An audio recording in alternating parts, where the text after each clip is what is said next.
Hello and good afternoon, ladies and gentlemen. Welcome to this week's new episode of the Xbox Factor Podcast. I'm your host, Mr. BoomStick XL.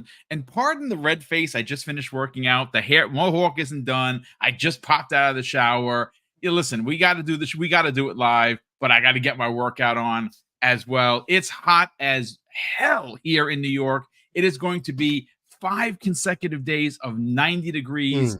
Going all the way up until Saturday, and Friday is going to be a heat index of 103. I'm not happy. I like the cold. I do not like this heat. But speaking of heat, Xbox, wow, talk about a high of highs. Look, we have had an opportunity to gush over the Xbox showcase last Sunday. We are officially a week and some change removed. Big news still coming out of Team Xbox. Obviously, 14 million plus people have played Starfield. That number continues to grow. Shattered Space DLC releasing this year. Year 2 DLC in the form of a premium package coming next year, as per the Maddie Plays or the Mr. Maddie Plays interview with Todd Howard. Shout out to him. Like I said, I've had an opportunity to meet Maddie a couple of times behind the scenes. Very humble dude. I will say that this is probably, again, I'm only speaking for myself. If I were Maddie, this would be the highlight of my career. Todd Howard is not an easy interview to get. He asked all the right questions. That video is up on his channel. He's gotten a lot of love. He's been very emotional about it, as he should, because it's a really big deal. Yeah, so of course, congratulate him. You know who I also want to congratulate, who I don't know if is listening? I want to congratulate Insipid Ghost. Luke Lord. Yeah, so Insipid. Talk about it. Yeah, let's talk about Mr. Insipid Ghost, because he, big number, ladies and gentlemen, had an interview with Cliffy B, or Cliff B, as he likes to be called, and it has exploded up past 70,000 views. A huge shout out to a humble human. I had a chance to spend a week with him in LA, not in the same room, but obviously in all of the same events, because Luke and I obviously, if he was a big part of the Xbox Factor podcast. What a nice guy. Like an interview with Cliffy B blowing up like that for him. I couldn't be happier. Steel Rain. We have not had a chance, kind sir, to catch up on all of the greatness that was the Xbox showcase. How the heck are you feeling? And of course, happy Father's Day, kind sir. Well, Boom, happy Father's Day to you as well. And no, we haven't had a chance to catch up.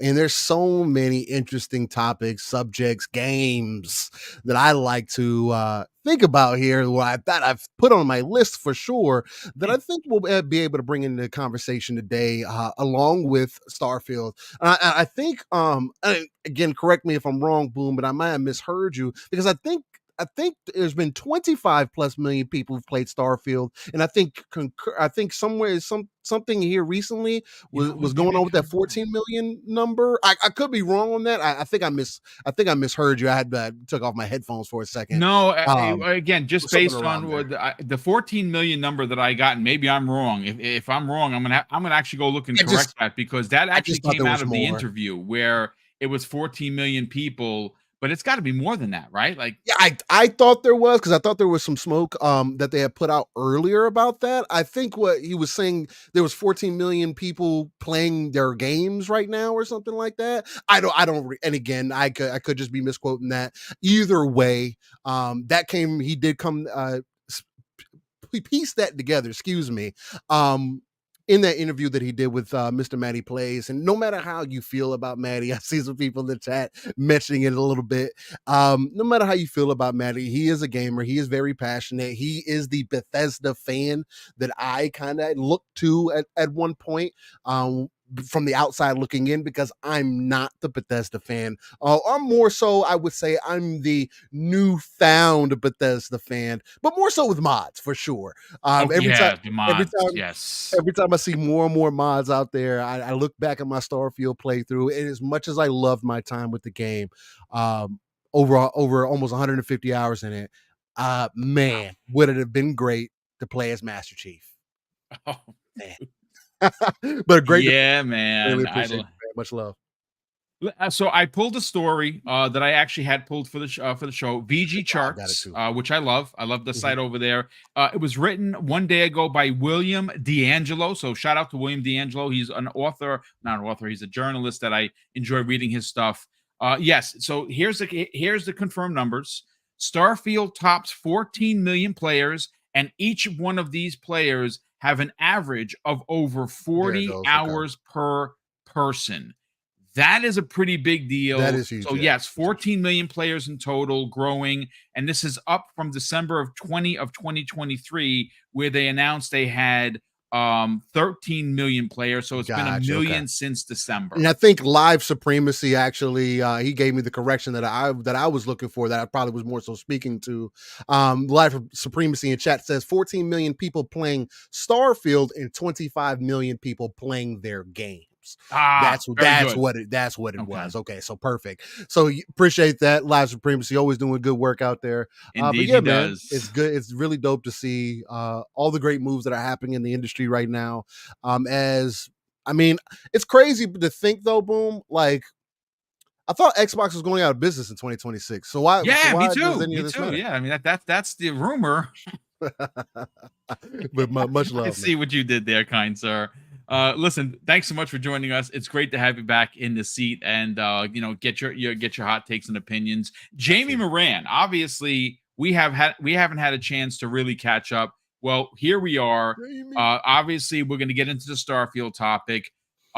Some big news coming out of Forza Horizon 5, a game which, by the way, released November 5th of 2021. It has new DLC, continues to be Mhm. supported. It has the Universal Icon Pack, which includes Knight Rider. And if you're an old MF like me, you're like hyped through the world. It's got all three versions of the Back to the Future, the DeLorean, Back to the Future 1, 2, and 3. It also has the Jeep from Jurassic Park, which I'm gonna be honest with you, that's actually probably the first thing I'm gonna do, because I'm gonna run through the water with it. I know it's There you silly, go. but looking forward to that. Jamie, how you feeling, brother? Welcome back. Hey man, happy to be here. It's a good time to be a gamer.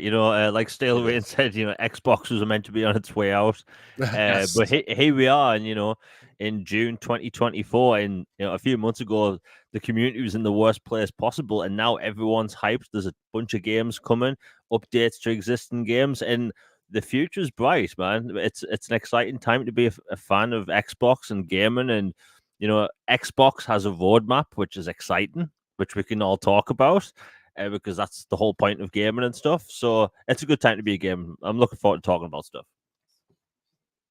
And that makes two of us, brother. Now I'm not sure if anyone, I know this is an Xbox show. Did anyone get a chance to check out the Nintendo Direct? It was pretty did. good. Oh, yeah. Actually, Yep. pretty freaking good. And look, I'm gonna be honest Yeah. with you folks.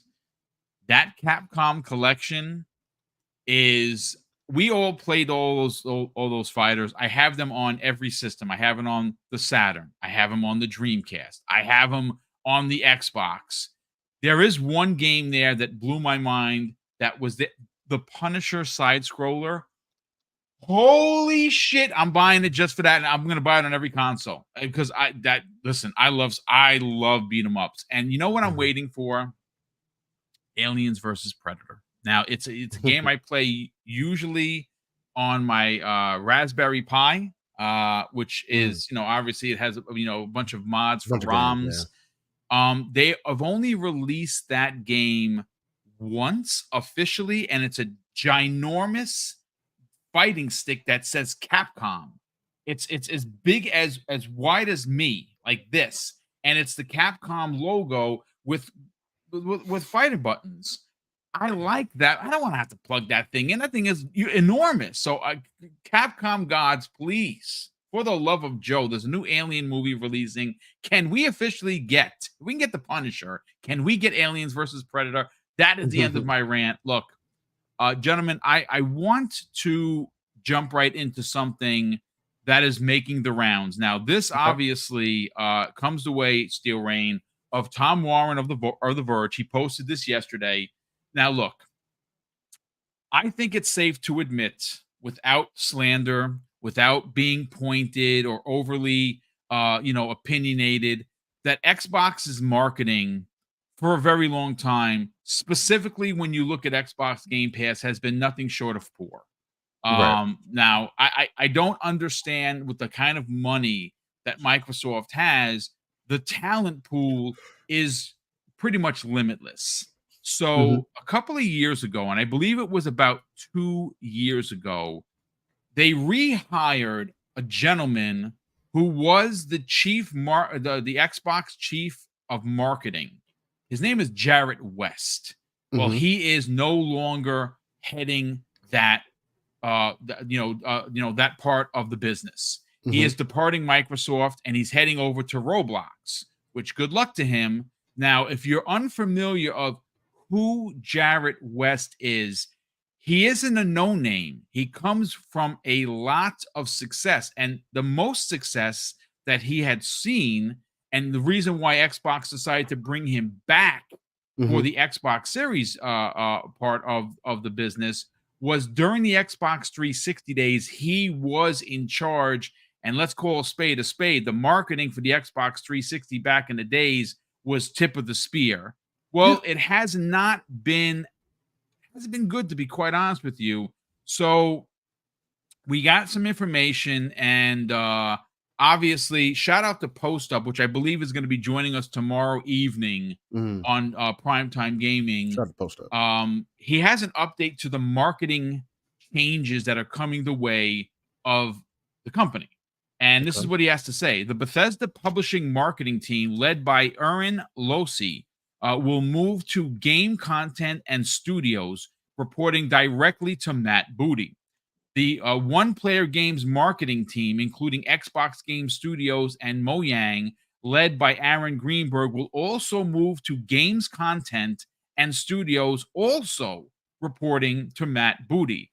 The Xbox marketing team, led by Chris Lee, will move now on to Xbox Org, reporting directly to Sarah Bond.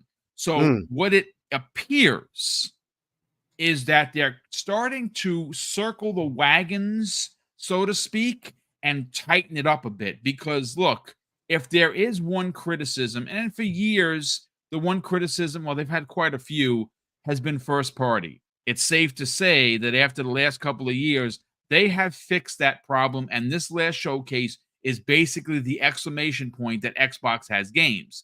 Now, Mhm. I'm very happy to see that they are starting to take marketing a bit serious, because Xbox Game Pass, for its plethora of incredible content, as well as its the price is right kind of a deal that you pay at Yeah. $16.99 a month. It the normies don't know about it. I don't understand Not how enough. that's still happening. Steel Mhm. Rain, let's get your hot take on this, brother. Yeah, man. As far as the guy leaving and everything, I won't speak to as much as that because I was unfamiliar with the gentleman. And in you tying him a little bit to the 360 generation, we also had Peter Moore during that time, right? And not to knock on Phil or anything like that. Phil's had to come back from adversity. I think that was probably even greater, unfortunately, than what Peter had, even though he had to deal with the red ring of death. So I guess it becomes kind of this perspective kind of conversation. On one side, you had Xbox kind of fighting for their life, coming out of the Xbox, OG Xbox gen, and really trying to stand on its own merits with a hardware manufacturer like PlayStation, with their PlayStation 3. So it's like, there's just been so many things that have happened over the years. But just to bring it back to modern times, um, I do think that there is a huge shift in the way that Xbox and Microsoft is looking at gaming in totality. I mean, again, this is something, it's not new news to anybody here, probably in chat or anything else like that. And these are things that we've been talking about for over the years, and all things that have been put out on Front Street. But the main reason I say that is because Call of Duty, you can say whatever you want. Oh, Call of Duty was always going to do this, and the way that they're pitching, sure. You could say that they were all this was in the tuck anyway. But it is very unique that they now have Call of Duty branded as an Xbox title, Microsoft, if that's what you want to, if people want to break it down even further than that and say, oh, it's not Xbox, it's Microsoft. Steal. You can't just say no. Let's be for real. It's Xbox. And they are doing a very, I think they're making a point here, because I haven't seen marketing like this for Call of Duty games, again, probably since Black Ops 3, maybe even Black Ops 2, if I'm really thinking about it, the way that they're trying to hit people over the head with the truth lies and all this good stuff, and really getting people excited for the campaign. Matter of fact, I'm also seeing more people who had kind of jumped out off of the Call of Duty bandwagon, and I'm not talking about the normal people who play Call of Duty yearly, get into the multiplayer, maybe they play some zombies if it's there. They play Warzone like myself, right? Warzone, because I like to torture myself and try to see how far I can get up in the ranks.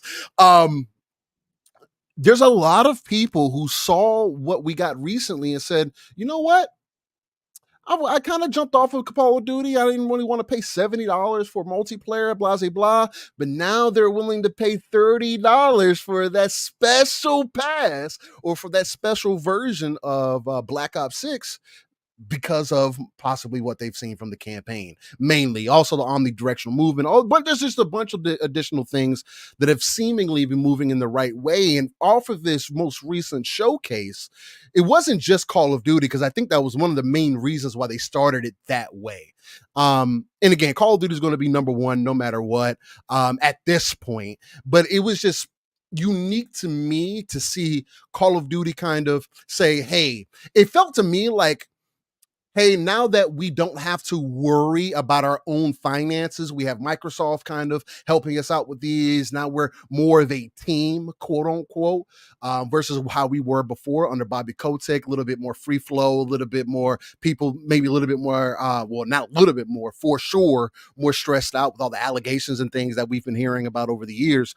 I think that they're finally getting back to a point where maybe the people working on Call of Duty are back to being extremely passionate about what they're creating, which I think leads the charge and why they started with it in that showcase and just set the tone for everything else. Because for me, that showcase was the marketing, but where they're still messing up at, and I don't know who, and again, I don't know who I need to talk to maybe get some ideas flowing in their brains, but I definitely need to see Xbox and Microsoft double, triple, quadruple down on just social media marketing. Again, I don't get why you don't have 1, 2, a team, 20 people, whatever the case, maybe some of the people that you ended up letting go, that couldn't be focused on, hey, let's make sure we get content out about all these games that we showed and just flood the market.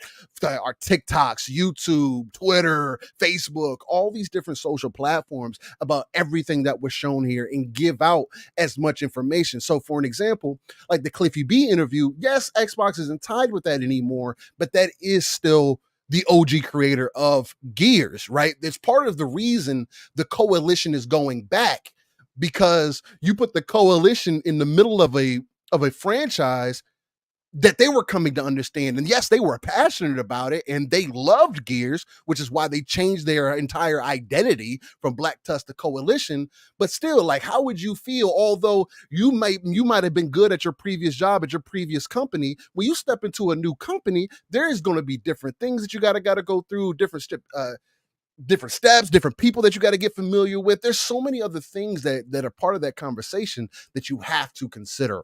So as far as that goes, man, I'm really hoping that these changes do kind of lean onto what some of the things that I'm speaking to, because that's honestly the main thing that they're missing.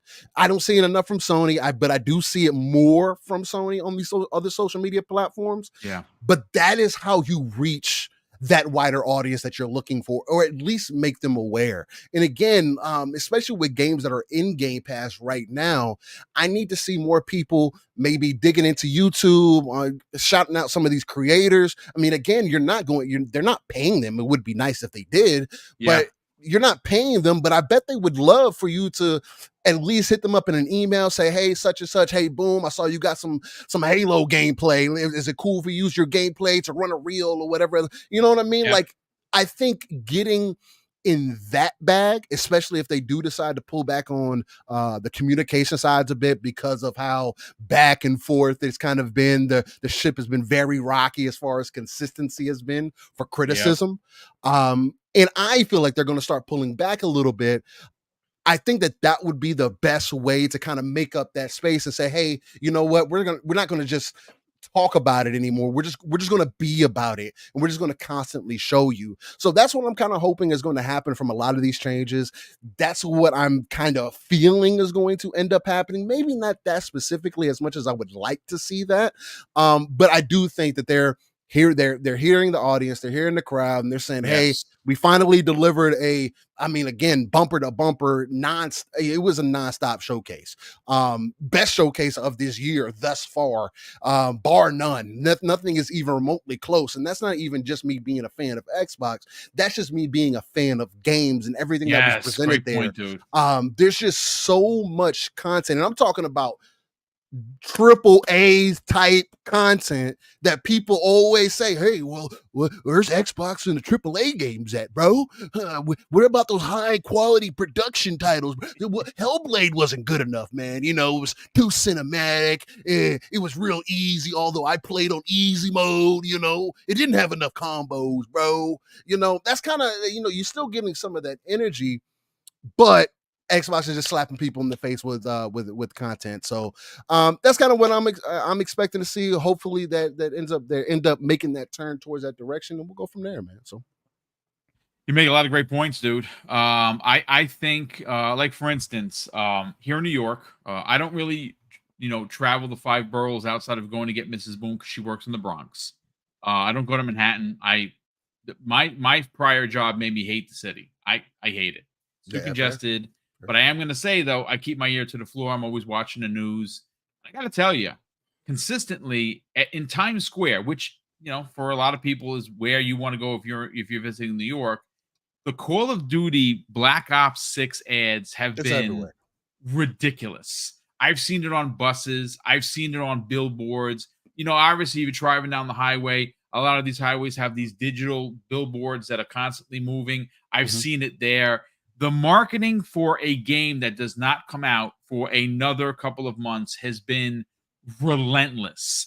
Now, Jamie, look, I think the change that we're seeing is in conjunction with how tight the marketing has been and will continue to be coming out of Activision. They don't spare any money. They put it on Front Street. I know that there's been a lot of people in the community that want them to do more. They are doing more. I see it. People every time I turn on my TV, I see an ad for Black Ops 6. Almost every time.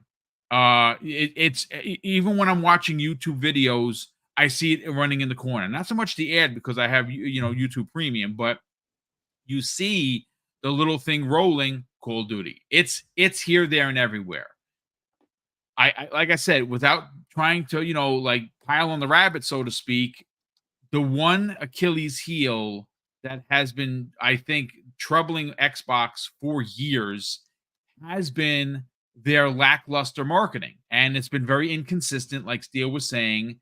And it appears with these new moves that they're going to be doubling down and potentially at least matching or attempting to match what they're doing over at Activision. What I personally want to see is I want to see Game Pass ads for everything, for everywhere. Every time there is an Xbox game that's going into Game Pass, there should be a commercial played in Game Pass day one. Because, like I've said on many shows, Jamie, and I want to get your hot take on this, we are in an era in just social media that most people not only have several streaming platforms that they pay for each month, but they are well aware of what comes with these services. They subscribe to Max because they want to see House of Dragons and whatever else they have added to there. People subscribe to Amazon Prime because they want to watch The Boys season 4. They subscribe to Netflix because they want to keep on top with Stranger Things. So they're well aware of it. Microsoft needs to get into a position where they are the market leader when it comes to streaming services. Let's call it like we see it. The Sony service is borderline DOA. It barely exists. This month is a terrible month for them, and it's so bad. The only worst month that they had in 2024 was in February. They've had a 30% drop in usage for PlayStation Plus. And Nintendo's, look, they put old games there, but it's games that I want to play. Like I played Wave Race 64. I bought the controller. Yeah, I'm a nerd. I like Nintendo stuff. But the way that Xbox is doing it with Game Pass, putting these premier titles and brand new titles, especially the one that the horror game by the Chinese Room that just dropped today. I'm playing that right after this show. They need to do better. Are you starting to see the light at the end of the tunnel, Jamie? I mean, my main issue with Xbox has been the marketing thing. If you live outside of the US, marketing isn't exactly existent in any capacity. Xbox has always been like big in the US, Canada, Australia, UK, but like some point last generation, Xbox kind of stopped marketing that much in the UK, especially. And the thing about the UK is has always been big for like all the platforms at some point. We're a Sega country at one point, then Nintendo, then PlayStation, then Xbox, then Nintendo, and Xbox again, and it just goes back and forth. And now it's PlayStation or Switch, but Xbox, they need to market better. It's been their Achilles heel. Perception's reality, and if you don't see Xbox on TV in any capacity, then they may as well not even exist. And they have the best lineup of games coming. They have the best service coming. And Xbox is still at this point now where some people have never even heard of Xbox Game Pass. And to me, it's a service you need to subscribe to because it's so good. The value's there. It's ridiculous. And if they are getting people back from the Xbox 360 era, that is fantastic because during the 360 era, the Xbox was the de facto game console. When people were like kids in the 90s or in the 80s, people referred to gaming as Nintendo. No matter what you played on, doesn't matter if it was Game Boy, Sega, PC, anything. Your mom would say that. Yeah. Get off that Nintendo. You're like, what are you talking about, Mom? I'm on a PlayStation. Yeah, everything was Nintendo. But during the 360 generation, there was sort of this like massive flip where everything gaming was just called Xbox. Doesn't matter what you were playing, how you were playing it, Xbox was king. And the marketing was there. Like marketing for Xbox 360 was on TV all the time. And then when YouTube came into the fray, it was everywhere. And obviously Peter Murray had something to do with that because dude was a marketing genius. He knew how to talk about, gaming. And Xbox needs that thunder back, and I think, Xbox, they really need to lean into the influencer marketing because as cringe as that sounds, it's 2024. People pay attention to these influencers. And this is the first summer showcase Xbox has ever had where I saw the massive content creators like The Act Man, Moist Critical, Pyrocynical, all that stuff, covering Xbox and being excited about it and now saying, wait a minute, Xbox does have games. Like, even though Xbox has always had games, like, it's out there now. You had these millions of people paying attention to these reaction streams that were like, oh, wait, this console does have these exciting games now.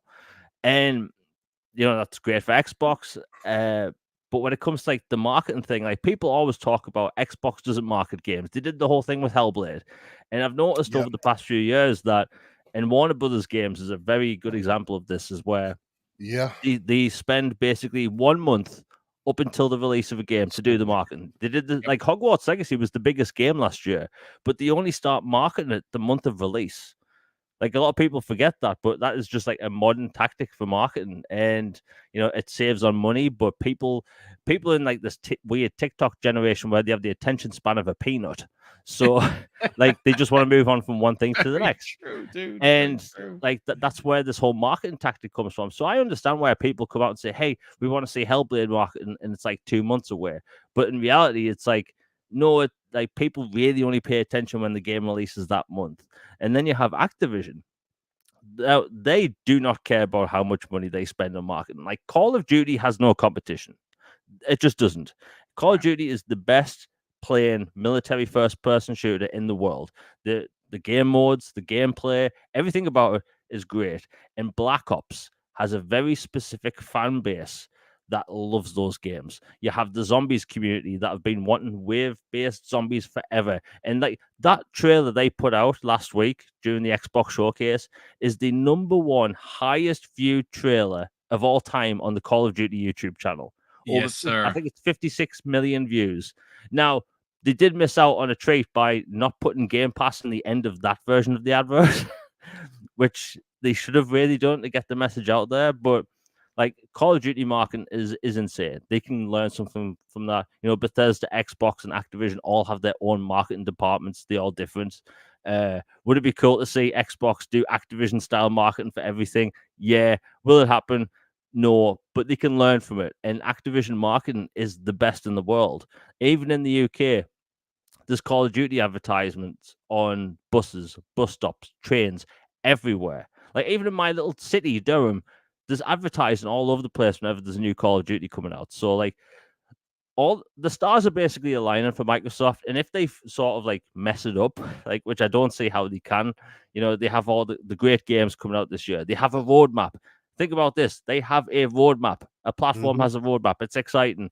They have Call of Duty marketing for the first time since 2014, and it's Black Ops. Yeah, since the launch of the Xbox One. Yep. Yeah, like Black Ops. People have been wanting a new Black Ops for years, and this isn't like last year's Call of Duty. This is going to have a full, proper campaign. The multiplayer is the biggest change to date with the omnidirectional movement. Like that's a big thing people don't realize. The omnidirectional movement is a complete game changer for Call of Duty. It's going to feel completely different. Yeah, completely different. You can jump out of a window, rotate in midair, and shoot someone that was behind you. It's genius. It's like Max Payne, but in first person. And they're going to have this marketing slapped all over the place with Xbox Game Pass all over your face. So, like, it'll work. And I think we're going to see Xbox actually try. You know, they have the games. They've had games for a while, but they really need to put more money into marketing. And I think now's the time, and we're actually going to see it. Absolutely. I think you both knocked it out of the park. Again, great way to open up the show because it is happening news. It's news that I thought was worthy of a conversation simply because, like I said, if there's been a complaint, and there's been a couple over the course of the last few years, especially in this generation, their marketing has been, well, less than. And it appears based on the movement that we talked about to open up the show, that they are making strives to be better, to be more pointed, to be more in your face as they should. I don't know about anyone else here. Raise your hand. Let me know. But when I came out of seeing that showcase, I got like super Xbox 360 vibes. And it seemed like Xbox was back in a big way, especially on first party. They just completely hammered the competition. And the competition right now is, well, Nintendo, they had their direct. I would say, so shout out to a lot of people in here. Sin, shout out to you, brother. That Marvel versus that Marvel collection skipping Xbox. I don't get that. To me, there's something wrong there. They apparently have a really great relationship with Xbox. How does a game like that go on PlayStation 5, go on PlayStation 4, go on Switch, go on PC, but you don't find a way to Xbox? I would have bought it there too. I would have bought it on the Switch and the Xbox. They just lost the sale. That makes no sense. But gentlemen, before we get into the Xbox versus PlayStation content, first party content, well, that's going to be a conversation I want to have because, like I said, Steele, you and I haven't had a chance to get your hot take on the showcase. Jamie, I know you've been elaborating it on your show. I want to go back to that. Well, let me just catch up on the super chats here. And Will Broke Boy Lewis has done it once again, ladies and gentlemen. He has gifted 5 double barrel gaming memberships. Brother, he did it a couple times last week. Honestly, that generosity is crazy. Nice of you. We super appreciate it. And like I saw, again, gentlemen, people in the chat thanking Will for getting that sub. That's very kind of you, Will. Thank you again for the support Sith Lord drops a very generous $2 super chat and says, boom, Marvel vs. Capcom 2 on the Switch is going to be fire. Yeah, dude. I mean, like I said, I have Marvel vs. Capcom like in 5 locations. I got it on the Dreamcast. I'm going to have it on the Switch because I'm buying there. I had it on the Xbox One. I downloaded it when it's available on the Xbox 360. I am waiting for Capcom to release either a new Marvel versus Capcom or a Capcom versus SNK. I'd like to see Marvel or Capcom specifically do a versus, maybe do the Capcom characters versus like the Guilty Gear developer. Honestly, Boom, I think the one thing that we've all been asking for a long time, where's the Marvel versus DC at? Can we get that at least? Great freaking question, because who would not want to team up the Hulk and Superman? Like, oh my God, that would be dope. So American Batman. Oh, I can see that team up. That's so a great. You know what, dude? We need to have a show just based on where the F is Marvel versus DC. That's a good one, brother. Shout out to you for that. E-Rock Math drops a very generous $5 super chat. E-Rock, welcome back, brother, and thank you for the generosity. He says, you see Christopher Dreamcast guy's interview with his fellow jealous pony Sean Layden. 2 games have been feeding off each other. Have been feeding off each other's biased fantasy. You know, I haven't seen it. I have taken Christopher Dring and put him where he belongs, lowest position on the shelf. That guy is a troll. That guy is just, he's a terrible journalist.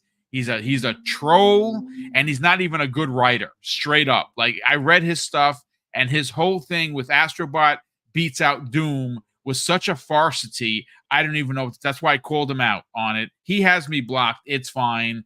That guy's a troll. And Dreamcast guy, I'm not even going to get into with that guy. He got his ass handed to him live and in person by Paris Lilly. Shout out to that man for calling him to the carpet. And I know that he's never going to want to meet Paris in real life, because I can tell you this. I'm 6 feet. I'm 207 pounds. I work out 3 and 4 times a week. I was a midget compared to Paris Lilly. Paris, that's a big old man right there. So, look out, Dreamcast guy, because you don't want him to yoke you up. So shout out to Paris. And Sir X-Man drops a very generous $2 super chat. And, you know, he said what I just said earlier. Xbox got snubbed again. No Capcom fighting Xbox, fighting collection Xbox tax. I don't know what tax it is. Could we Capcom? I mean, honestly, you're putting games in Game Pass. You're putting games day and date in Game Pass. Xbox loves Capcom. Capcom loves Xbox. Why does this game, a collection of really amazing games, somehow skip the? I don't get it. It's just weird to me. But still, I want to go right back to you, because look, some people are gonna see, or maybe you're tuning in, you're finding the channel first time and go, oh, here we go, console war. This isn't a console war conversation. This is a reality conversation, because the gaming media doesn't want to have it. I have not seen the videos. I have not seen the posts. I have not seen the articles. Look, I'm gonna be honest with you folks. PlayStation for years and continues to be the market leader for a bunch of specific reasons. They have very strong first-party IP. 2018, 2019, and 2020 were back-to-back years of bangers. Obviously, 2021, they kind of, didn't do as great. 22, they did way better than Xbox, where Xbox kind of shit the bed in 2022. 23, they had a few exclusives that were money hatted, and of course they had Spider-Man 2. Your mileage may vary based on what you think about that game. 24 is another train wreck for them. Concord at the end of the year, that is going to fail in the worst possible way that you've ever seen a game fail. That game is failing. Astrobot is going to sell. I'm buying it. I'm not sorry I'm buying it. They don't have a lot. But Xbox seems to be doing something very similar, but at a pace that even Sony cannot keep up with, Steel Rain. If we go back to 2023, now I'm going to be honest. Mm-hmm.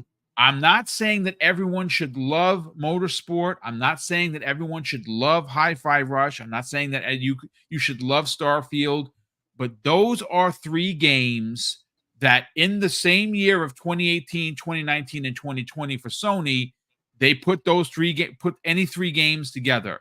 Now they're doing it back to back. This year has already had Hellblade. Hellblade is a 10 out of 10. I don't care what anyone says. Okay, that game is a masterclass achievement in gaming.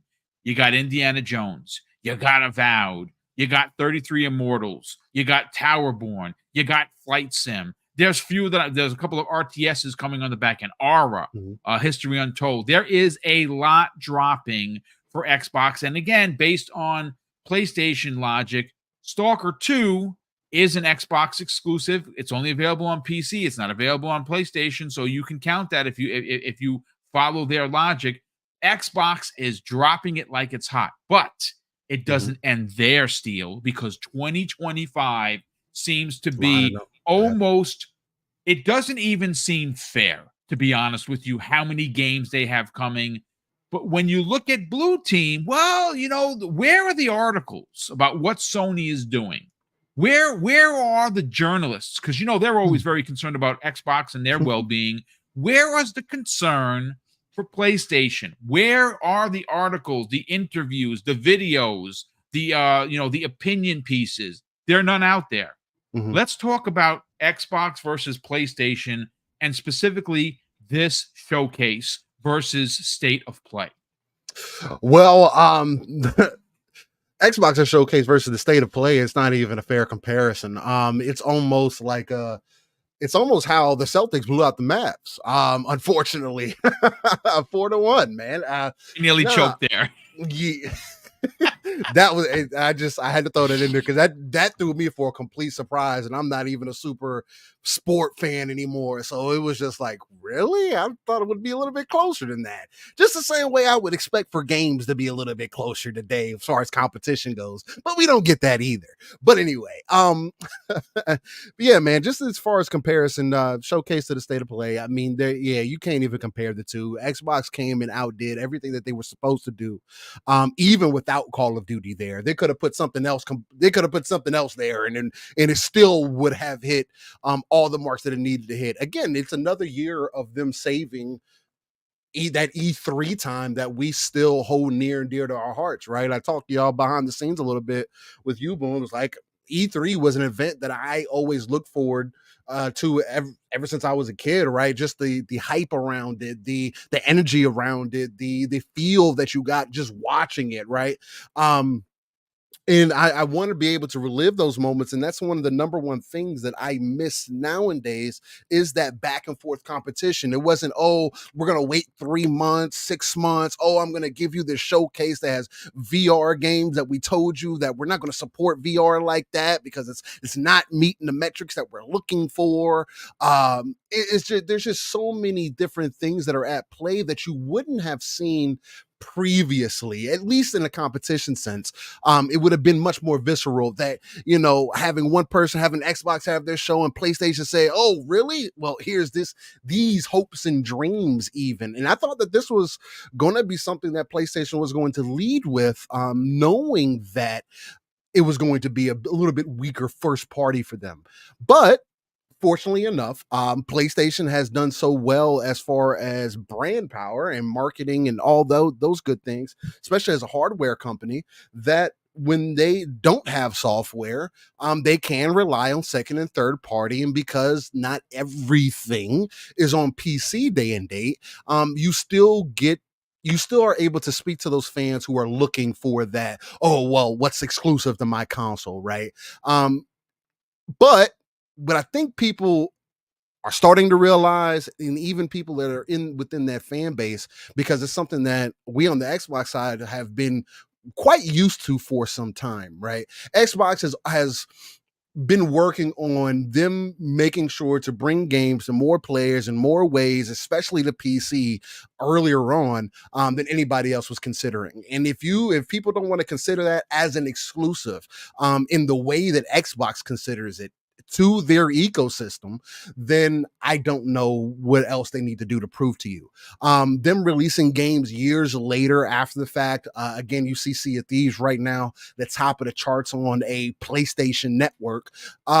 I personally think that should be a wake-up call or should be an embarrassment to Sony, but nobody else sees it that way. It just gets pushed under the rug. Oh, it's Sea of Thieves. Oh, I don't care. I care about sales any other time, but right now, since it's Xbox's game, it's completely irrelevant. It doesn't matter. Nobody's really playing it, although the numbers say differently for the active players that are playing that game. So, and that game's going to continue to get updates. So, is that the first Trojan horse that they could be possibly moving in behind the fences and saying, yeah, Sony, we'll play nice. Why not?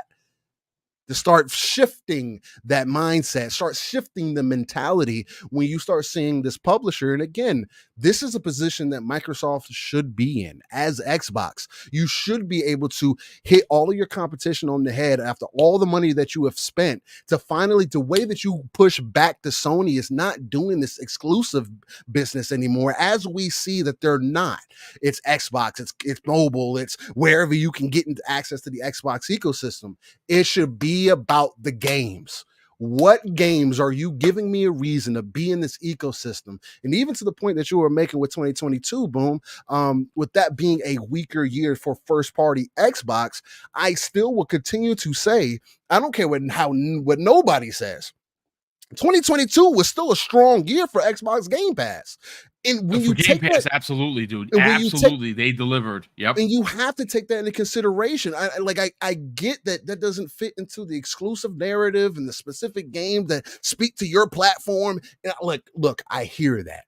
But now that they're coming, and I see nothing but excuses for reasons why people should doubt or why there's more faith in a game like Stellar Blade that's not even your own IP that is also possibly going to be coming to PC, because not because, oh, they just decided it was going to come to PC. They had a PC version previously before PlayStation got involved.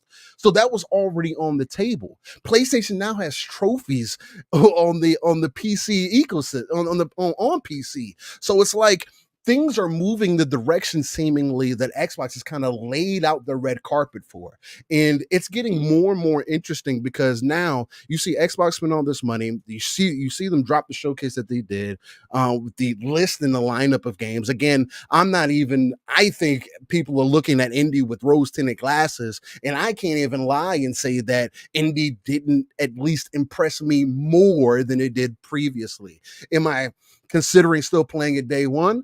Maybe not. We'll see. But guess what? It is in Game Pass. It is part of my service. It is part of what Xbox has allowed me to be a part of because they see the value in the consumer. At least I do, right? Yep. And there's many others, 35 million plus people who also see that value. And that number is only going to grow. I mean, again, to James' point that he was making, the thing that got me most excited about Call of Duty being at this showcase was the Call of Duty streamers who have hundreds of thousands of people who watch them on a daily basis tune into this to get Call of Duty information. And since they led with Call of Duty, it was you had to be buckled up for the rest of the show, because you know why? Because they were going to come right behind it and follow up with a Call of Duty kind of show out and say, hey, get a little behind the scenes what we're doing with this, and get people even more excited. Omnidirectional movement, all these cool things that you're going to be able to do in this, the campaign that seems to be extremely fleshed out, the longest that Call of Duty has had to be able to be worked on in quite some time. There's just so many factors. And again, Call of Duty's not the end all to be all. And I know people feel like, oh, well, Call of Duty's on a downturn. If Black Ops 6 is what I'm feeling it's going to be, what other people are feeling it's going to be, I don't think that shift is happening yet. That their miss was with Modern Warfare 2, if you want to, or Modern Warfare 3, if you want to call it that, and those still did well. So with Black Ops 6 coming back, it's just going to be Xbox is making so many moves in the hindsight in the with their competition just being on the opposite side of the fence and them just staring at each other. And it's just like they walked up to each other. It's like two fighters getting ready to weigh in, and they just that moment that they just walk up to each other, look each other in the face, and Xbox has just smug look. And you have Sony over there just talking all that smack. And then we're going to get to the fight, whether that's at the end of the year, whether that's next year, whether that's when 2026, when the supposed console launches. They're going to get into the fight and have the potential to not only go 12 rounds with their competition, but potentially knock them out in third round, fourth round, with half the rounds, let's be generous, than it would ever have taken before. So just this is Xbox is leagues and bounds ahead of what Sony has currently going. But again, I also like to be fair.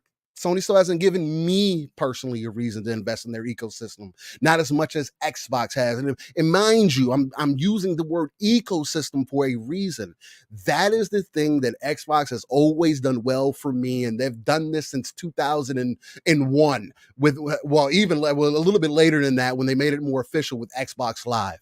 It has always been about the ecosystem, and the games have followed behind that, and now it's just opening even more, man. So I'm excited to see where things are going. Hopefully Sony digs a little bit deeper into their bag, and they do have some special things to show us. But man, the first party is looking really light, and I can't even tell you what's to be seen there. Matter of fact, one of the games, as an example, that gave me a reason to buy a PlayStation 4, and I said would be a reason to buy a PlayStation 5, is coming to Switch and PC in Gundam Breaker 4. Yep. So it's like everything is expanding out because everybody is starting to see that, this whole exclusive thing that we keep going on, it's not helping us. Like, what are we helping you for? For what? For your 50 million console base that doesn't buy all these games, that doesn't support, that's just how it's starting to pay off. So it's going to be really interesting to see how things continue to move forward and how Xbox continues to shake up the ecosystems as they have been of late. Yeah. Well, again, look, Sony has a lot of players, right? What we did learn a couple of weeks ago, Steele, to your point, is more than 50% of PlayStation current players are still on PlayStation 4. Yeah. Sony has not done enough to get them to commit to a PlayStation 5. You see, this is where, Jamie, where the rubber hits the road, because now if I recall, the conversation was first party bangers. Well, Sony doesn't have any. They just don't. Spider-Man 2, again, depending on your mileage, I loved it. A lot of people were like, same old shit. Fine, right? Not a problem. I enjoyed it. A lot of people didn't. It sold over, I believe, 10 million copies. Now, again, whether that's a pack-in or actual sales, I don't know. But I will say this. When you just look at the shows that both companies had, it's clear as day that one company is rising to the top and the other is sinking. Now, again, that you can people are going to try and dissect this. They're going to clip me and say, "Oh, I'm saying PlayStation is dying." PlayStation isn't going anywhere. But we have to go based on what was shown. And what Sony has shown is dysfunction. They have shown they are currently directionless. They have abandoned a major piece of hardware that they spent millions upon millions of dollars developing in the PlayStation VR 2.0, and we have no roadmap whatsoever outside of what's coming this year. And look, I'm excited for Astrobot. That's not a lot of people. I'm an old man that likes platformers. It's not going to sell well. Concord is DOA. Let's talk showcase versus showcase. And I got to be honest with you, based on the plethora of games coming from first party, but not only that, the day and date drops into Xbox Game Pass. they definitely have Sony by their Buster Browns. Let's talk about it, Jamie. I mean, if we're comparing showcases, it's laughable, really. You know, the Xbox showcase was jam-packed. The thing is, whenever I watch a showcase, I always think about, was the pacing good and how many games are there that I want to play? In Xbox's show, perfect pacing, and I want to play every single game. You know, even the surprises like Expedition 33, that sticks out to me. I cannot wait to play that. And that's going to be in Game Pass. And then you look at the state of play, and it was just disappointing. You know, you look back and PlayStation, they put up this fancy VR headset that's super sleek. It's got a bunch of cool technology inside it. It's like you would think that this would be their chance to like try and sell people on this product, and they didn't.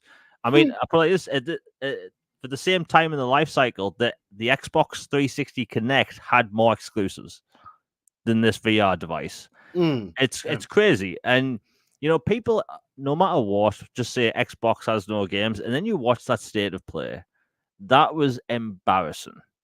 It was actually embarrassing. Now, there was stuff there that I thought was cool. I thought, you know, Astro Bot, that looked fun. That's going to be a fun platformer. But like outside of that, it was just bad. It's like people have been wanting a new showcase for a long time, and they just didn't get that. This was a state of play, and it was bad.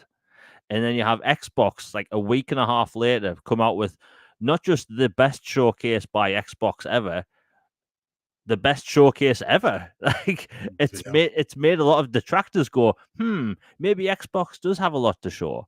And they did. And you look at the state of PlayStation at the minute, it's like they clearly going towards this games as a service cycle when it comes to game development. Where this time 10 years ago, people were talking about Xbox being the, you know, the live service box, the shooter box, and all this stuff. And like almost every single game Xbox showed last week was single player. Every single one.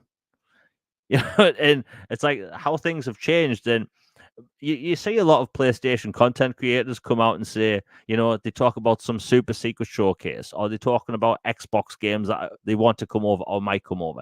The truth is that I don't blame all these people. I blame the fact that PlayStation has not give their fans anything to talk about. Nothing.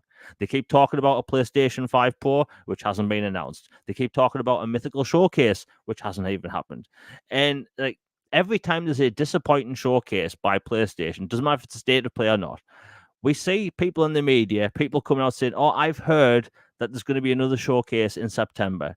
It's like, rather than come out straight away and admit how bad it was, how embarrassing it was, they try and think, okay, we'll save face for this billion-dollar corporation and say that there's something else coming down the line. Like Xbox has had terrible showcases in the past. Nintendo's had terrible showcases in the past. They all have. They all have. And Ubisoft, my God, they just consistently terrible. But like we have to give them credit. Xbox did a fantastic job. They had one objective this summer. They had to show people they had the games. They did that, and they over-delivered. PlayStation, they didn't deliver anything. They delivered diddly squat. The only thing that did get delivered was a Lego game a few days later, and that's going to be on Switch day one. And that's also the confusing messaging thing over at PlayStation. Remember, we were told that, you know, only live service games are going to be day and day. Yes. Fair enough. Now, I play Lego games. I like Lego games. Do you know what Lego games aren't? Live service games. And people keep talking about how, oh, it's a Lego game, that's why it has to be multi-platform. It's like, that's not how it works. Horizon Zero Dawn is a PlayStation IP. Their IP? Yeah, PlayStation decided on this. And there have been exclusive Lego games in the past. Lego City Undercover was exclusive to the Wii U for 6 years. Right? So there's clearly no issue about exclusivity for a Lego title. And then, you know, this Horizon Lego game, it may be fun. It looks fun. But how come everyone's okay with the day one on Switch all of a sudden? And then you don't have the media folk asking why isn't this on Xbox? Whenever any Xbox game is announced, they ask 5 seconds later to Phil Spencer's face, hey, is Halo going to be on PlayStation next week? No, it's not, you dickhead. Anyway, my point is that Xbox had a great show. I mean, you even have Chris Dring on Twitter right now posting about how Nintendo won, not E3. And he's really trying to roll it back in the replies. But it's like, no matter what happens, people Good don't want to give grief. Xbox credit. It's okay that PlayStation had a bad show. They'll have good shows in the future. But it's just right now, they are clearly putting all focus or a majority of the focus on live service games. And that Concord game, like, was anyone, honestly, anyone listening, did anyone really watch that showcase and think, you know what? We need a brand new hero shooter. Not a single person alive was asking for that. No, I'm more so curious on how you show that to be your hero shooter, and in the same show, you undermine it by showing Marvel Rivals. Yes. And the thing is, like, Ridiculous.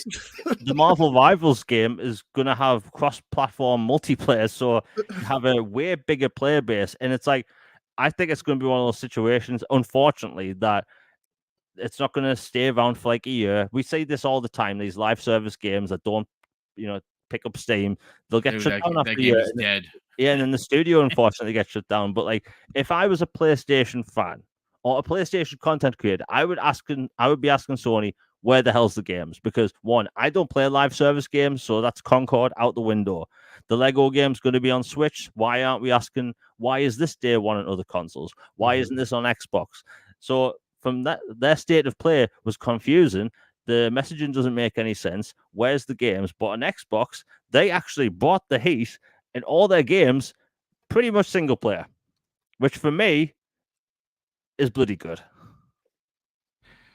Yeah, I mean, listen, if there's one thing you can take away, Jamie, from Xbox as a platform, it's known as a multiplayer box. It's known as, and for years, it's been known as the dude shooter box. Now, they went away from that a little bit when they lost Call of Duty.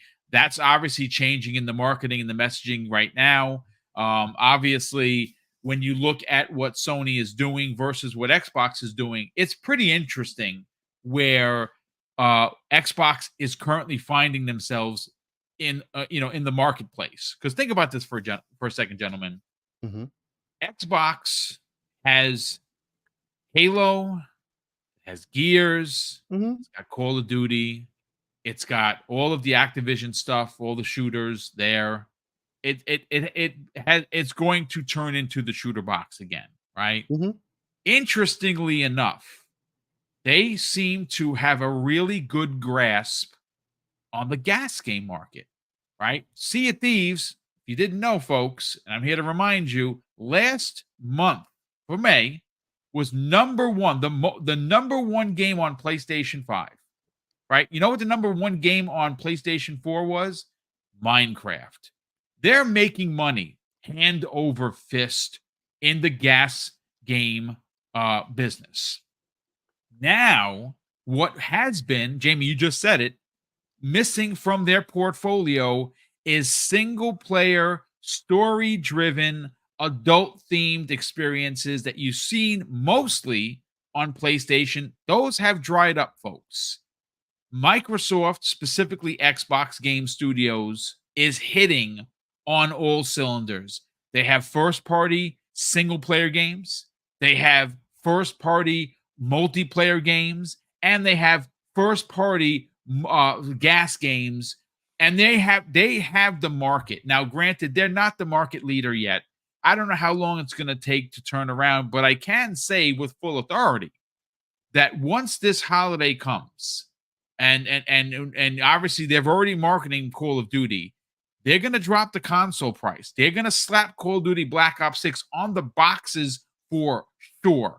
Mind you, we are still a month and some change away from Gamescom, which, according to Paris Lilly, is already potentially turning out to be another banger of a show for Xbox. Sony is not going to be there. Nintendo just had their Direct, which was really good. I very much enjoyed it. But it seems, gentlemen, like Xbox is just a juggernaut. And this is where we've always wanted them to be. You know, let the sleeping giant sleep. Well, the people poked at him. The press poked at him. The community poked at him. Sony poked. Now they're awake. Now they are up and they're aware. And people really need to understand that this is just the start of what is going to be a very difficult year. And I would even dare say years for PlayStation. I don't count Nintendo because they're going to do their own thing. They're always going to Nintendo. And I'm going to buy all their hardware. I'm going to buy all their games. They're going to be okay. PlayStation, on the other hand, finds themselves directionless. And I'm sorry. You can chop this up all you want and say, oh, Boom is being console worried. No, I'm not. I'm talking facts. And the facts are Sony does not have a direction. They do not have a roadmap. They don't know what they're doing. And if you go based on what posted the other day when they had their conference, a lot of misunderstanding of what the business of PlayStation is going to look like in a year, 2 years, 3 years from now, and it does not look good.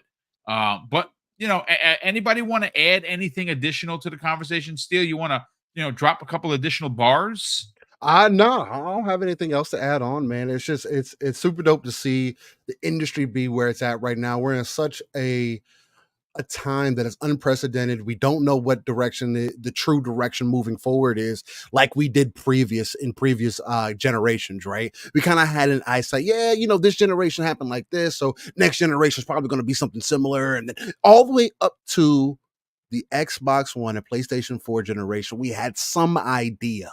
And right now, because there's so many different things on the horizon, whether it be how you play games, where you play games, the console that you're going to end up getting to play these games, what you see value in as a consumer, everything, especially we move further and further into the digital era, everything is on the table. And I think that's the other thing that makes this so unique, and it puts Xbox in a real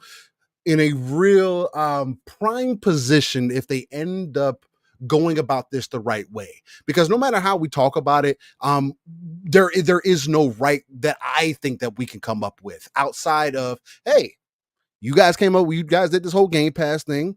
It seems to be working from what you keep telling us. You didn't quadruple down with Phil coming on stage saying, Call of Duty is coming into Game Pass. Sarah Bond has done the same thing. So it's like, well, from everything that everybody else has said, and these journalists who come out and say, oh, well, we don't know if it's sustainable. They continue to tell you that it is sustainable for them and something is working. And it's not up to me to look at their finances and be like, oh man, is my 15, 17 bucks a month for Ultimate really pushing the needle, as people like to say? Maybe it is, or maybe it isn't. Right now, I don't have a reason to doubt, deny, feel less than. The only thing that I'm hurting for is time to play all the vast majority of games that are out there, which most people don't do anyway. So it's like, it's just really interesting to see how things are playing out. I just want to see more and more competition, and it's great to see that Xbox, really trying to step in the ring with the heavyweight gloves on. So I agree, and it's nice to see. This is what we've been asking for as Xbox fans, right? Like, we're getting the inherent value through Game Pass. They're consistently adding to it, whether it be first party, second party, indie, third party. There is a plethora of games in there. We are getting our value proposition times 10. But we want to see, and obviously some of the moves that we talked about in the topic before regarding the marketing. That to me is a glimpse into the future of how they know how important it is that they got to get the mind share into what the normies, the casual market, because we're always going to be here. But gentlemen, I want to talk Starfield. Mhm. There is a lot to get into here, but before I do that, I do want to catch up on a couple of super chats, and then we'll dig right into that. Jax82 drops a very generous $5 super chat. Jax, welcome back, brother, and thank you for the generosity. He says, I still have the original Xbox Marvel vs. Capcom 2 disc. Why the collection not coming to the Xbox? I don't understand, brother. It's a conundrum. It is. I have the original disc. I have a lot of like physical media stuff in storage. I know it's worth a lot of money. I could probably sell it. Hold on to that disc. That thing is going to be worth some bucks.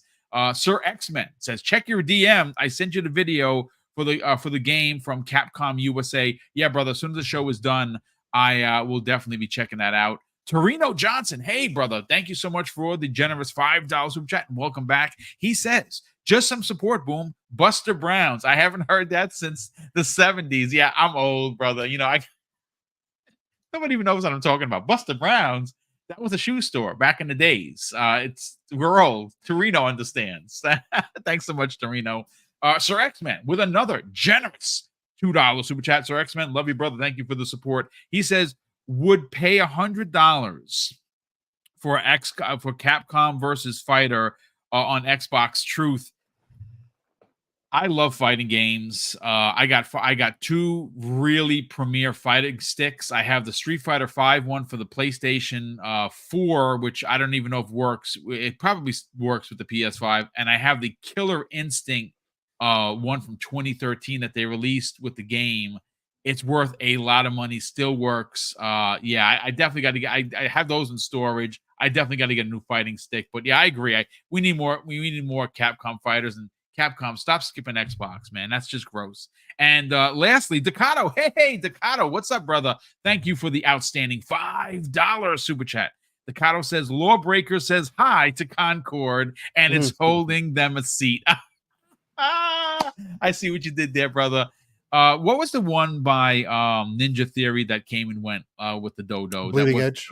Bleeding Edge is sitting right next to Lawbreakers, and apparently they're holding a seat right in the middle for Concord. So shout out to those lost fighters. But look, Steel, I want to go right to you. Look, I know that this is for a lot of people, Starfield is life. It has seen a significant amount of updates. It's running at 60 frames. 120 on Series S with mods. 120 on Series S. That is right. Through a mod, someone was able to mod. And I saw Nico. Shout out to him. He was playing it in 120 frames per second. That shouldn't be possible, Boom. That shouldn't be possible. Should not be possible. Isn't that thing a potato, Steel? I thought it was a potato, but somehow it's running at 120 frames per second on the potato. But Steel, 14 million players. The Todd Howard interview with Maddie obviously revealed a bunch of big information. They are doubling down on bringing us the Starfield 2.0 update, which is going to include land vehicles. Thank the Lord for that. I cannot wait to, I don't know if you're going to be able to mod them, make them faster, make them slower. Are they going to fly? I don't know, but I'm just glad that I don't have to keep hopping all over the planet. Now I can just drive. Yeah. I'm very excited for that. The mods obviously are the mods. I bought a couple. I have to figure out how to put them on my character. I don't know how to do that. I know I have a Boba Fett. I have a Jango Fett. I have a Mandalorian.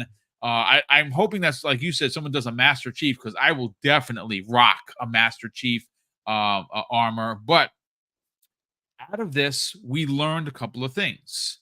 One, there's 14 million people playing this game, right? Which is it's a big deal. It came out last September. 14 million of anything is a big deal. It sold very well. Obviously, still being on Game Pass. A lot of people bought the premium DLC. We learned that not only are we getting the results of the premium DLC later this year, they are already working on year 2. Now, if you are a fan of Bethesda and you're a fan of course, Fallout 4 specifically had what was it? Something Harbor DLC. I said it yesterday. Well, apparently that was, I didn't play it. I have it downloaded. I got to get to it. But that particular DLC was pretty beefy. And apparently this Starfield DLC is going to be as big as that DLC for Fallout 4, which is a very popular one. And well, year 2, we're going to get another round of premium DLC for next year. There's going to be gaps. He already said that there's going to be gaps in the DLC because obviously they have to work on it. But still, big information for Starfield. Are you jumping back into this with all of this content coming? They haven't answered the question that I was looking for, as far as where does this kind of fit in, or maybe I just haven't looked enough to find that information, and maybe y'all will end up clarifying that. Because I've beaten Starfield, and I left Starfield feeling that the main story was the weakest part of it, especially going to the different artifacts and just getting your powers. It just didn't feel special to me, not as much as the rest of the game felt to me. The faction quest, the traveling, every the people that I met along that journey. Um, the AI for its faults and almost making me put down the game in some ways and some avenues and some sessions that I ended up having. For me, Starfield hasn't given me reasons to come back. Again, it's just going to depend on where this part of the DLC does drop in, because I don't know. I can't recall if I ended up stepping through at the end of Starfield. I know that I did not start my second playthroughs, and I believe that's how the next playthrough is started, mainly because I didn't want to lose the ships that I've made, the time that I spent, Gotcha. this universe that I Yeah. created, right? That was an automatic turnoff for me. And it's ideally, and people say, well, your subsequent playthroughs aren't supposed to be about that. And I hear you, I get that. It's supposed to be different, but there are certain things that I would have loved to carry over into maybe a new playthrough to check things out, because it would have made me feel more part of that world, especially at a time when, because literally the way that I played it was I did everything else and then did the main quest. So I think that's part of the reason why I felt the way that I feel the way that I do about it.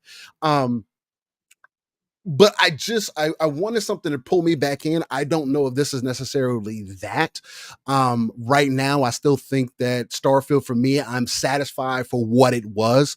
Again, Starfield's still an 8 out of 10 for me. I put a good amount of time into there, and they'd have to do something a little bit more dramatic for me. A little bit bigger of an expansion. Maybe this is something that I end up coming back 2 years later. But unfortunately for me, I'm not a gamer who goes back and plays games multiple times over. Unless you're talking about an MMO or PvP or things like that. When you have those types of things implemented, of course, that's my bread and butter. So when it comes to single player games, and again, that's why I always will say I don't regret games that I play. I enjoy the moment that I play them and Right. every little piece that I get from them. But there is something that I've noticed about Bethesda games specifically, and I go to Elder Scrolls Online is the only one that's kind of out of that because I never put mods in there. But when I went back to play Fallout 4, when I went back and played Skyrim, both games I had to download almost 300 gigs of mods in order for me to get a satisfying experience for what I was looking for out of the game. Now, people can say, "Oh, well, you don't like traditional Bethesda." I I feel like I'm coming to the realization that maybe that is traditional Bethesda, because Todd Howard in that Maddie interview essentially says, "Hey, these are things that we kind of keep in mind. We look at the longevity of these games. We see how people are playing them, although they're releasing updates and they break mods. But again, that's not necessarily their problem, because again, it's their game. They're not responsible for all these other creators' mods and everything else." But knowing that Bethesda is doubling, tripling, quadrupling down on what their beliefs is, Todd is as well. He didn't sound like he was unsure of himself from the things that he saw from Starfield, whether it was up and down. He was quick to highlight, hey, we saw the 90s, we saw how divisive it is. I read the comments, I see what people are saying, but we feel good about the game that we made. And they're only looking further ahead to possibly see what else they can bring to the universe of Starfield, right? With this new DLC, I think the number one thing that is exciting is that he made sure to say, "Hey, all of this happens on one planet." We made sure to make this as refined as possible. We wanted our players to really have that traditional kind of Bethesda experience that they kind of look for, where everything is kind of seamless in this way. And we really wanted to put that player in that position. So knowing that is a possibility with other planets that they could do, not only that, but now having the creation club in there and the additional planets that the community can add. And I know people, it's kind of up and down about some of the creation mods being paid for. And honestly, it's hard for me to kind of feel one way or the other, because Todd also mentioned in the interview where they try to get some of these creators some kind of ducats in their pocket, right, for their work. And this is one of the ways that they allow these people to do that. Should mods be free? Sure. But if somebody allows you to monetize your mod and it is not from Bethesda, then it is very fair for Bethesda to just show support and say, hey, you want to throw creative $5?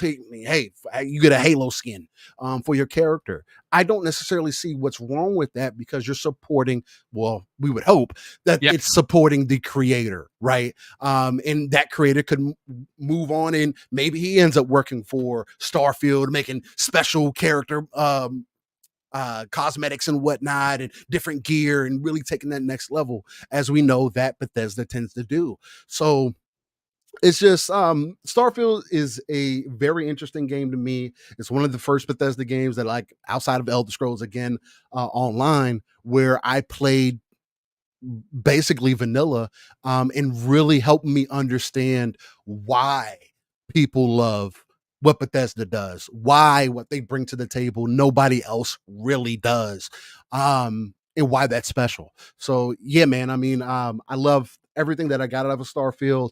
Hopefully in the future I have a reason to return. Again, you can essentially this is something else that I just wish I would have had during the time. You could essentially just have your own Star Wars role-playing game in Starfield right now.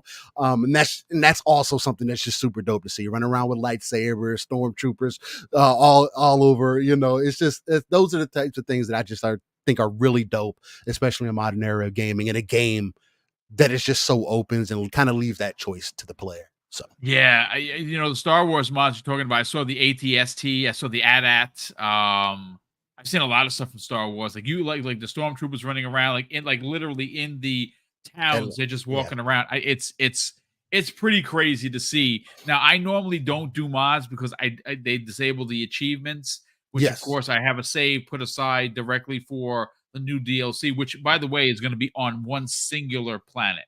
We don't know why you're stuck there, but we are assuming that maybe something happens to the ship where you're stuck. The DLC, which shout out to the chat, it's called Far Harbor, which I don't know why I didn't remember that. But that's apparently a very tip of the spear DLC for Fallout 4. A lot of people really enjoyed it. Well, this new DLC is going to be as big. Jamie, I'm going to bring you in on this, man, because Starfield is a game that you loved. You cannot wait to get into the DLC. You've talked about it on your show. You've talked about it and gotten attacked by the the escapees from Arkham, because they're consistently coming after you. When you talk about fun stuff like, I don't know, playing games, I don't know, why should you be happy playing games? Shame on you. Let's talk about Shattered Space, because again, this interview, and again, look, you don't have to like Matty Plays. I like his content. If you don't like his content, I hear you. He's done some questionable things. I've called him out for it. His review of Hellblade 2, just egregious, in my opinion. Does that make him a monster? No, it does not. It's his opinion.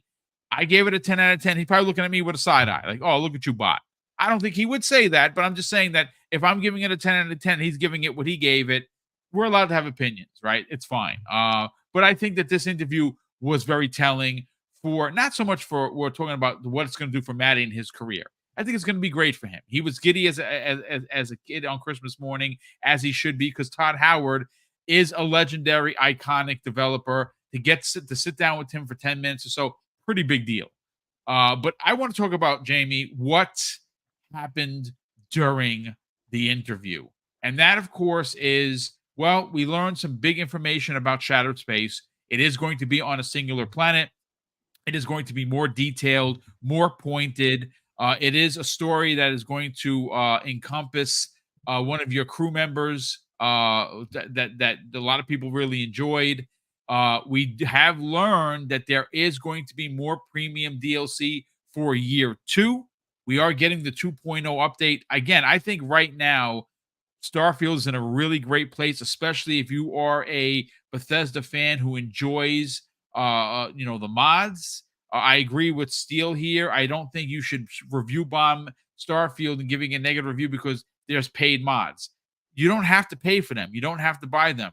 They're trying to allow creators to get paid. I think we should be applauding that, not crying foul. If you don't have to, there's plenty of free stuff for you to download. A ton of it. Go download it. If you want to buy it, go buy it. But let's get into everything Starfield. Yeah, I'm excited because like I loved Starfield, and I did the ending, and I went into New Game Plus. Unfortunately, the way things go, I had like 100,000 rounds, which Oh wow. which I said bye to them. That was a painful day. Yeah. Yeah, that was painful. But I loved Starfield, and I think the best parts about Starfield, ironically, were the handcrafted parts. The cities, the interactions Yeah. between the characters, Mhm. and like Bethesda's always used some sort of procedural generation with their games, and that's cool. With that many planets, you kind of need that. But like personally, I just love the cities and that experience in those games, and it's been the same with every other Elder Scrolls game and Fallout game. So for me, when Todd Howard said like this is a full like handcrafted experience, one planet, that's what gets me excited, because that the main thing people talk about when it comes to Starfield, outside of the exploration aspect and the quests, is that the handmade stuff, the cities, that the dialogue and stuff, and Mhm. the fact that this whole expansion is focused around that. They kind of hinted during the trailer that it's going to be something about House Varun, which we didn't see much of during the main game. Right. Which that could be a big part of that game. Mhm. And if you've watched the past two Dune films, it's kind of like that. There was a big emphasis on Zero G movement, which was my favorite part of Starfield. So it looks like there's going to be more of that. Mhm. But I think Starfield's in great shape, great hands, because the 60 FPS update and all the features we got like last month, that was great. It plays amazing at 60 FPS now.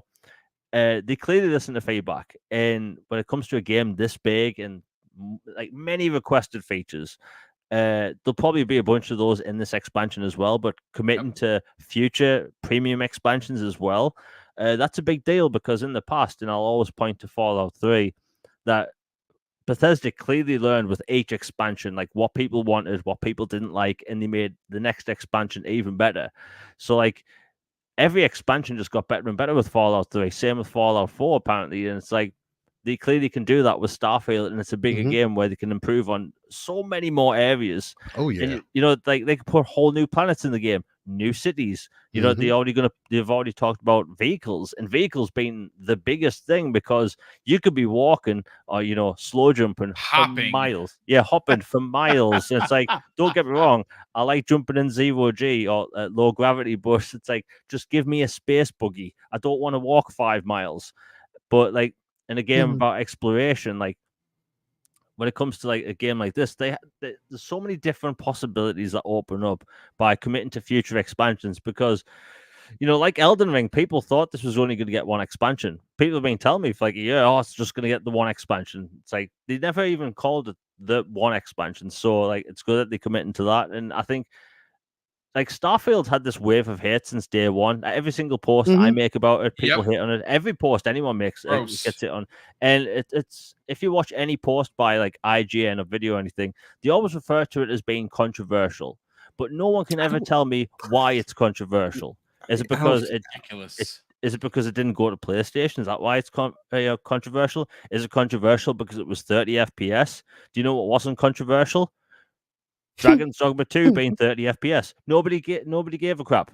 Nobody cared, and it's probably going to be one of the Game most of, beloved games my of the game of year. the year so far. Yeah, Yeah. it's bloody amazing. And like when I play Dragon's Dogma 2, I don't think, oh, this is a good game and all, but it's going to be controversial because it's 30 FPS. I don't care. It plays amazing. The gameplay is great, and it's like that was the same for Starfield with me. And like people just like hated that game, and people will keep telling me that, oh, it's it's the Bethesda storytelling that people are getting sick of, and it's like, no, not on my watch. Are you telling me that the straw that broke the camel's Uh, back for Bethesda storytelling just happened to be the one game that didn't go to other platforms? And then you have half a year Interesting. later where Fallout 4, a 9-year-old game, pops off in Europe to the point where it's the number one highest sold game in, I think it was April. right? Yes. And like people aren't sick of Bethesda storytelling. They're sick of the media bloody telling them how to think. Like people were hating on Starfield as much as they were with Cyberpunk, and Starfield didn't launch broken. Unlike every other Bethesda game which has launched in the past, which has had bugs. In fact, I didn't have a single issue with Starfield at all. No audio bugs, no graphical issues, didn't fall through the map or anything. I had all those issues in the past with previous Bethesda games. And it's like people like you'll see these huge content creators with like hundreds of thousands, millions of subscribers that'll do this like wave of hate because Starfield hate videos get a lot of views. Yeah, sure they do. Yep. But when people try to praise this game, it doesn't get as many views. So like in time, Bethesda's going to get to a point where people will have to, compliment this game and say it's a good game because like Cyberpunk, I was hyped for that game for 8 years, and then it came out and it was the brokenest game imaginable. But I held off for the game to be fixed, and when I eventually got to it, beautiful. And now people praise it as one of the best RPGs ever made. So Bethesda, they can get to that point with this, and they're going to have more expansions than Cyberpunk. They can do more with it in the future when it comes to quality of life features. For Starfield fans, it's a great place because the game's just going to get better. I agree, and this new DLC that's happening by the end of the year, I would imagine, that there's, by the year anniversary of the game being out in September of this year, we'll see that DLC get an official release date. We'll see that the 2.0, patch comes the way of bringing us land vehicles. It's going to be a game that we're talking about 5 and 10 years from now. I believe, and again, this is not on any authority but my own, that they are currently working on an MMO very similar to ESO, very similar to Fallout 76. It makes sense. Fallout multiplayer is going to be Fallout. Starfield multiplayer is what everyone is asking for. We might see that come the way of mods, but I do believe that they're currently working on that. Look, at the end of the day, this has been one heck of a conversation. 3 major topics. 2 absolutely incredible content creators. I'm going to end the show a little early today because I am guest appearing at 2 p.m. on Ham Solo show. So I kind of want to just have a protein bar and a bottle of water before I jump onto that show. But look, big thank you. We had over 700 live viewers coming the way of YouTube as well as Twitter. If you're finding the channel for the first time, please consider subscribing. We are so freaking close to 15K. It's bonkers. We're like 200 and change.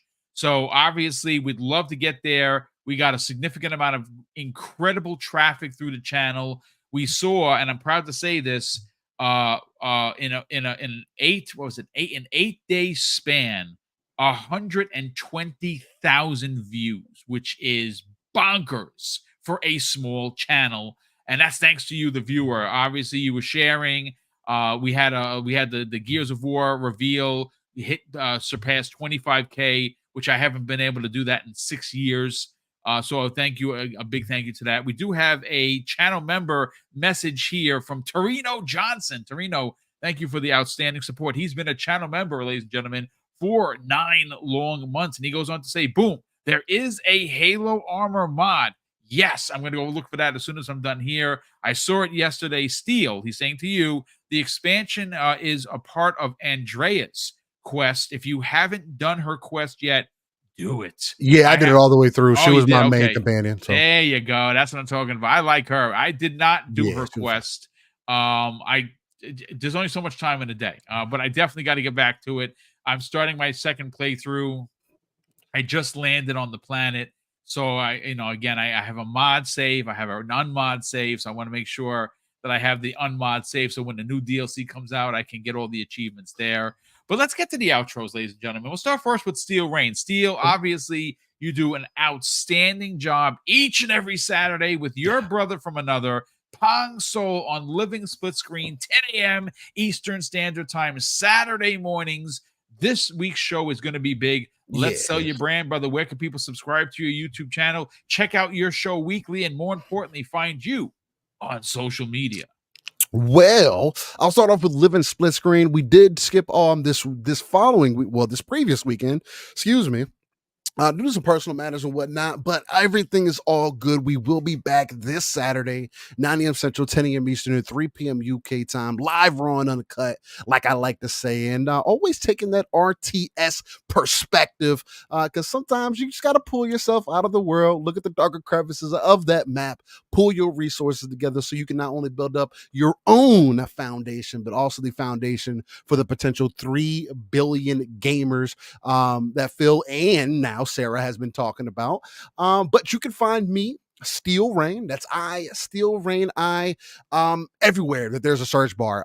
Easiest place is probably Google. I do frequent the streets of X, otherwise known as Twitter, and also the Xbox ecosystem, just because it works so well between the PC and the console itself. So, ladies and gentlemen, I want to thank everybody for coming out. Chat, y'all were extremely lit, even if we weren't 100% agreeing. There's one thing that I like, that I do want to say. Not everything is emotional conversation. We should be able to have opinionated conversations because we're all different people, right? And we can all be able to sit down, agree to disagree, come from different standpoints and say, I don't quite see it that way, but I hear what you're saying, and it's respect and support each other from there. So much love. Thank you, Boom, for having me on. And yeah, man, appreciate y'all. Thank you very much. Shout out to Sloth. I believe it's Sloth. I think it is. He says, "I say water weird." It's because I'm from New York. Water. I'm sorry. Water. That's how it comes water. out. What can I tell you? Jamie Moran, let's sell your brand, brother. You do a great show each and every week. Obviously, it's an Xbox centric show. You don't use console war. You have great conversations like we had here today. Please send people to where they can subscribe to your YouTube channel, and more importantly, find you on social media. And hopefully, because you're having a good time playing games, that you can somehow fend off the Arkham Asylum escapees that seem to be running rampant in these Twitter streets. Thanks, Boom. It's always a pleasure. So my YouTube channel is The Elusive Gamer. I strictly cover Xbox every single week. I'm getting back to, finally this week, weekly videos outside of podcasts. I haven't been able to do that because of health and all that boring stuff. But I also have a podcast, All Things Xbox Podcast, on the same channel on Tuesdays at 6 p.m. Eastern, where we just talk about Xbox, cover everything coming and everything that's been out. I try to keep away from the console war stuff because there's too much of that stuff online. And I don't do any clickbait, forced negativity in that stuff. It's just strictly Xbox. And, there's a lot of positive stuff to talk about at the minute. So I have many videos planned for the next 6 months, basically, which is going to be fun. I have a video coming out this week on the channel, which has been a pain to put together, but it's been fun.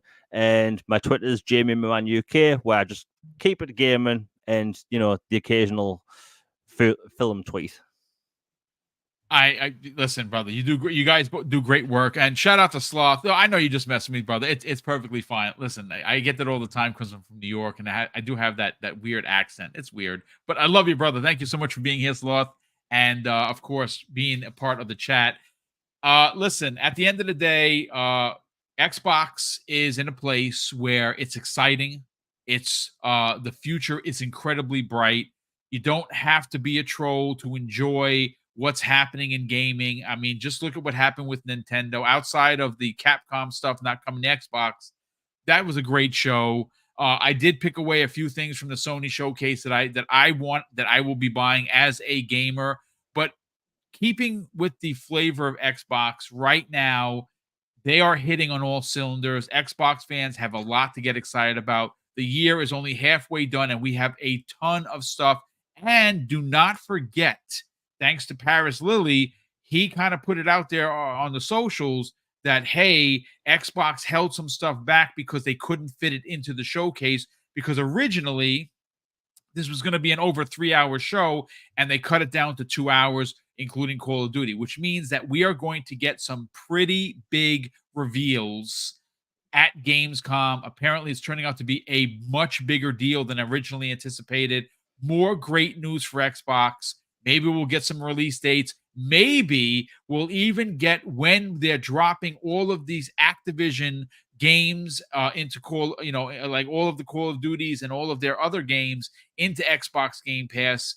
That would be pretty dope. But I will say this, a big thank you to all of the super chats and the channel memberships that continue to support the channel. A big thank you for checking out all of the content that I did when I was in LA.